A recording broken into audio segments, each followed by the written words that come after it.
inkuru nziza ya Yezu Kristu nk'uko yanditse Matayo mweranda.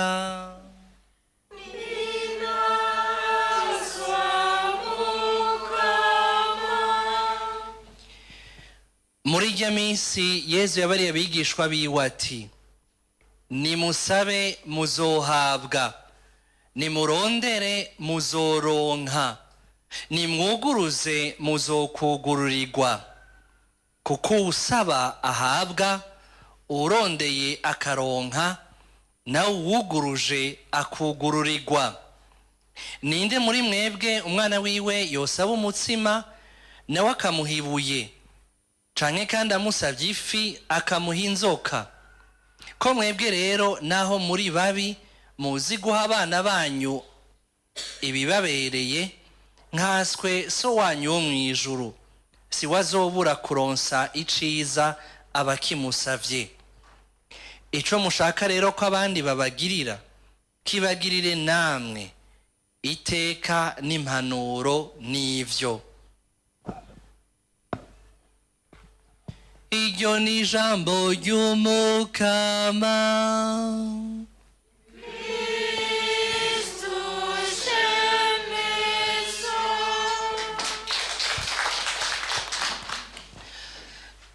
Bavukanyi, imwe mu nkingi zigize ikiringo ceranda c'ikarema no gusenga. Murazi ko inkingi zitatu twazibukijwe ku munsi w'iminyota, aho twibutswa gusenga, tukibutswa kwisonzesha hamwe no gufasha boro.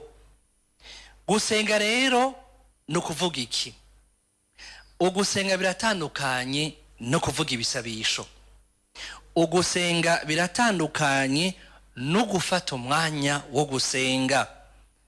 Tereza wiyavira mweranda ni watubwira yuko gusenga no guhuza umutima n'umutima w'Umukama. C'est un cœur à cœur avec le Seigneur. Ndamugurura umutima wanje akanyagira, nanje nkamuyagira ku buryo tunywana nawe. Uno munsi rero mu nkuru nziza, eka mbere n'ijambo ry'Imana twumvise mu gisoma ca mbere, Imana nitwigisha gusa ugusenga, itwereka uburyo, no kuvuga intumbero y'umutima twobikorana. Ica mbere turavye mu vyashikiye Esther mu gisomwa ca mbere, uburyo asenga n'uburyo bw'umuntu azi ko asenga Imana yumva kandi yishura. Turakunze kuvyibagira cane, womengo rimwe na rimwe yo tuko turasenga, turiko turaha raporo Imana, tuza kurondera Imana tuyikeneye, tok tok tok, Mana ndakeneye iki, Mana mfasha iki, tukibagira kwininahaza, tukibagira kuyikenguruka, tukibagira kurondera ishaka ryayo no kwirondera yo nyene ubwayo mu buninazwa bwayo. Kuko Imana iraruta ingabire z'Imana. Hari abantu baza kurondera Imana nka kurya umwana mutoyi aja kwa Père Noël akabona amakado, akabona ivyiza Imana imuha, ariko ntabone nyene kubitanga aruta ivyo vyiza yatanze. Ijambo ry'Imana rero ritwereka yuko ikintu ca mbere ugiye gusenga Umukama, izere ko iyo Mana uri kurasenga ari Imana yumva kandi yishura, si Imana y'imfa amatwi. Mbere Izaburi itubwira ngo Imana iratandukanye n'ibigirwamana. Ngo ibigirwamana bifise amaso yo kubona ariko ntibibona, bifise amatwi yo kumva ariko ntivyumva, bifise amaboko yo gukora ariko ntibikora. Jewe Umukama ni jewe Mana nzima. Iyo Mana rero ntiyigera ihinduka. Uko yari iri ejo niko iri n'ubu, n'ejo niko izokwama. Ya Mana yakora ibitangaro ejo mu bugaragwa, igakura Abahebreyi mu minwe ya Faraoni ikabashikana mu gihugu c'isezerano, ya Mana yigaragaza muri Kristu Yezu akora ibitangaro mu bugarire, n'ubu iyo Mana wamuvukanyi niyo Mana yawe. N'Umukama niwe Segaba, aruta vyose, arengeye vyose, niwe agaba ibihe n'imyanya. Ubuzima bwawe buri mu minwe g'umukama.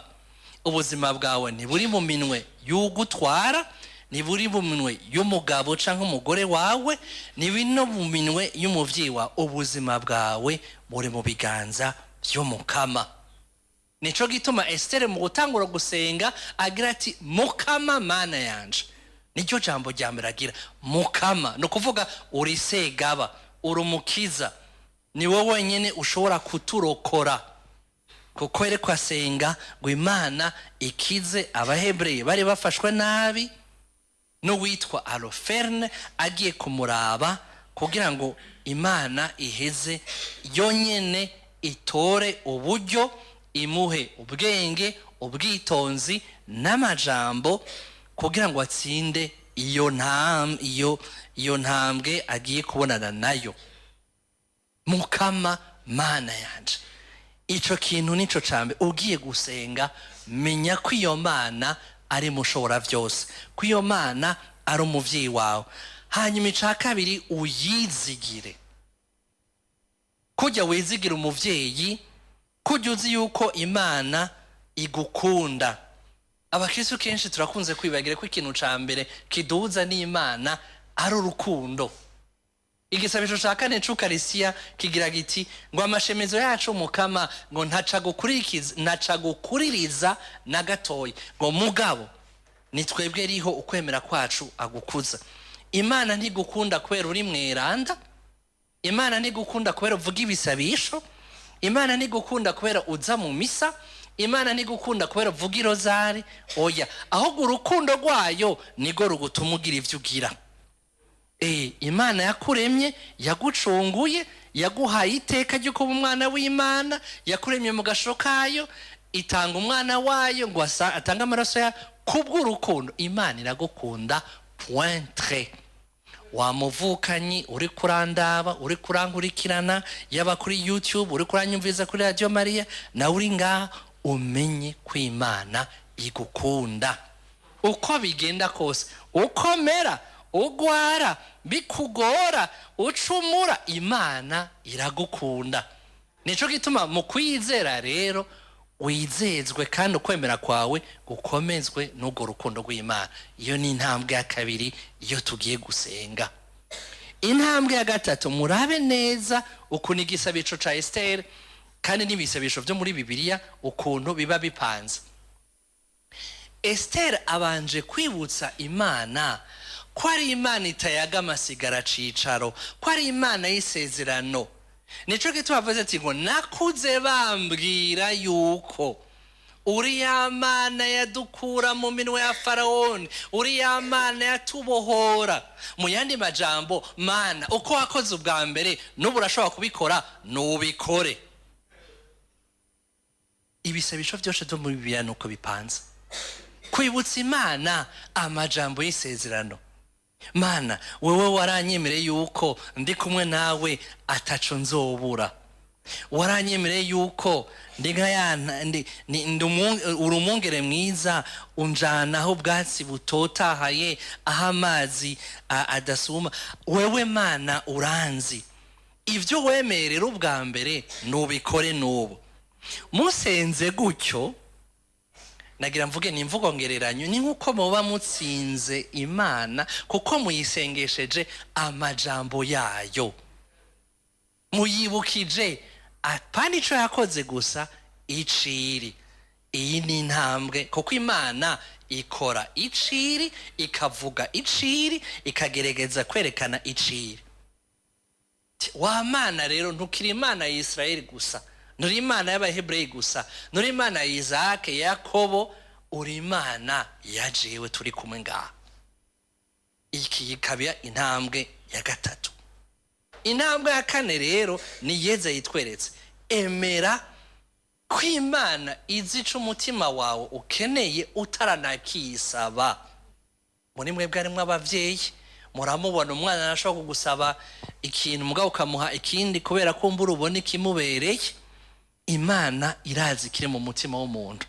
Imana irazi ingamba zawe, irazi aho bikugora, irazi n'ico umutima wawe wifuza, ariko cane cane irazi ico umutima wawe ukeneye. None rero mufate ku mutwe kano karongo kindwe mbere mu burongo bwose bwa Bibiliya. Ndakunda ko abakristo bamenya imirongo ya Bibiliya yoroshe gufata. Matayo ikigabane c'indwi akarongo kindwi. Ndasubiramo, Matayo ikigabane c'indwi akarongo kindwi. Nimusabe muzohabwa, nimurondere muzoronka, nimwuguruze muzokugururirwa. Mu yandi majambo, ntiwigere udebukirwa gusaba, ntiwigere udebukirwa kurondera, ntiwigere udebukirwa kuguruzwa, kuko ya Mana yawe irumva kandi irishura. Kandi igisabisho nyabworo c'umuntu ari mu butungane cumvigwa n'ingoga gusumba uri mu mafuti. Imana yawe irakumva kandi irakwishura. Intambwe ya gatanu, numere kujya Yezu yagize ati, dawe ntibibe nk'uko jewe ndabishaka, ariko ntibibe nk'uko wewe uvyifuza. Jewe ngiki mu bishobisho vyanje, mu guca bugufi kwanje, mu mutima wanje nyabworo, ngibi vyo nsaba. Ariko bwa mbere na mbere ndagukengurukira ku vyiza vyose umaze kumpa, n'ivyo nteguriye, ivyo nzi n'ivyo ntazi, ivyo mbona n'ivyo ntabona, n'ivyo wewe uzobona bibereye gusoma ivyo jewe ndiko ndasaba. Ndagukengurukiye par avance. Jewe nama murazi ko mu majambo y'ikirundi, amajambo y'ikirundi mu manza ni ibintu bibiri gusa tuvuga, sinzi ko murabibona. Turasaba tugakenguruka, ngo kandi ubukengurutse abayongi. Umunsi umwe banagiye ahantu mu rubanza, hama ndibaza none nkenguruke izo nzoga ntazonywa n'imumba rike kungora,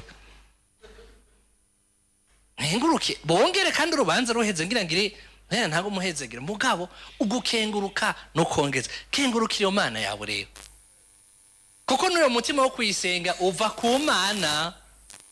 Hari abantu bavuga nta mwanya mfise gute, nariko mfise umwanya w'ibindi, kufise umwanya wo kuraba umupira, kufise umwanya w'insaku, kufise umwanya wo kubesha, kufise umwanya wo kuja mu bindi.